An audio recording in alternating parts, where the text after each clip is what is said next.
कुठे टिकणार आहेत 1500 रुपये? मला आपल्याला फक्त एवढंच सांगायचंय, पुढच्या ज्या पिढ्या असतील, आज तुमची मुलं असतील,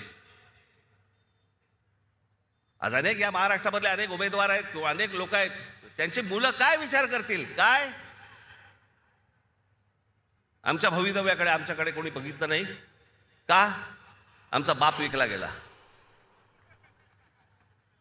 आमच्या आईने पैसे घेतले आणि आमच्याकडे पुढे भविष्य जे आहे आमचं, हे काही घडलंच नाही. आमची शहरं चांगली घडलीच नाहीत, शहरात राहण्यासारखं काहीच नाही.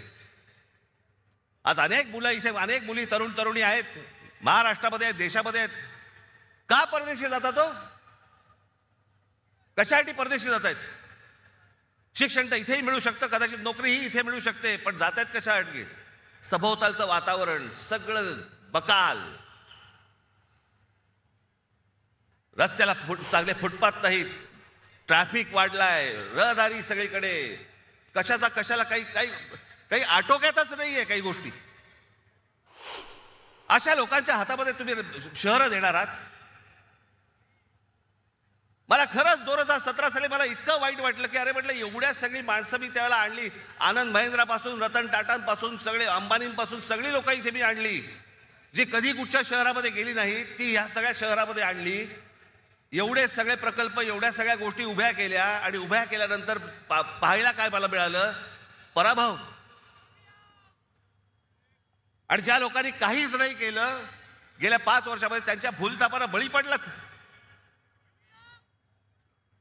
आजही हेच चालू आहे त्यांचं.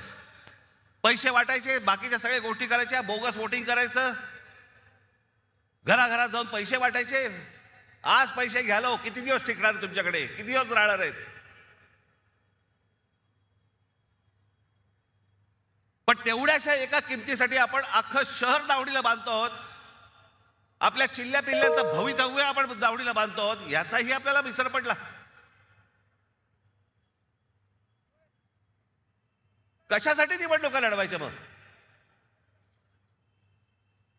राजकारण हा, निवडणुका हा काय नुसता खेळ बनवून ठेवला का आपण? पैसे घ्यायचे आणि मतदान करायचं आणि मग 5 वर्ष बोंबलत राहायचं की ह्यांनी काही नाही केलं, ह्यांनी असंच केलं, ह्यांनी तसंच केलं, हे खोटं बोलले, परत 5 वर्षांनंतर परत येणार, हे पैसे वाटणार.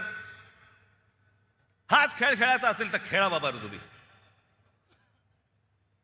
तुम्हाला उत्तम शहर घडवायचं असेल, उत्तम भवितव्य घडवायचं असेल, आपल्या चिल्ल्या पिल्ल्यांचं देखील त्यांना असं वाटलं पाहिजे की या शहरात राहावं, असं जर वाटत असेल, आज मी तुम्हाला सांगतोय, आज शिवसेना आणि महाराष्ट्र नवनिर्माण सेनेच्या हातामध्ये तुम्ही आज सत्ता देऊन बघा, तुम्हाला नाशिकमध्ये पुन्हा चमत्कार घडवल्याशिवाय मी राहणार नाही. हे सगळे इथे बसलेले सगळे जे आज उमेदवार आहेत, उद्याचे सगळे नगरसेवक असतील, पण सगळेजण तुम्ही जर ताकदीने आज उभे राहिलात आमच्या पाठीशी आणि बाकीच्या जप्पे काढत लात घातलीत, तो समोर बोर्ड दिसतोय मला तिकडे क्रिकेटचा, त्याच्यावर लिहिले टोटल. शिवसेना आणि महाराष्ट्र नवनिर्माण सेना यांचे नगरसेवक किती निवडून येणार? मला तिकडे 100चा आकडा पाहिजे मला त्या बोर्डावरती. कुठेही बेसावत राहू नका, कुठेही गाफील राहू नका, कुठेही विकले जाऊ नका, कुठच्याही जातीपातीच्या धर्माच्या कुठच्याही नावाखाली येऊ नका. हे शहर उत्तम करायचंय, सुदृढ करायचंय, सुंदर करायचंय, चांगलं करायचंय, येणाऱ्या पिढ्यांच्या भवितव्यासाठी चांगलं करायचंय. याच्यासाठी सगळेजण सज्ज व्हा. एवढंच फक्त सांगण्यासाठी आज आपल्यासमोर आलो.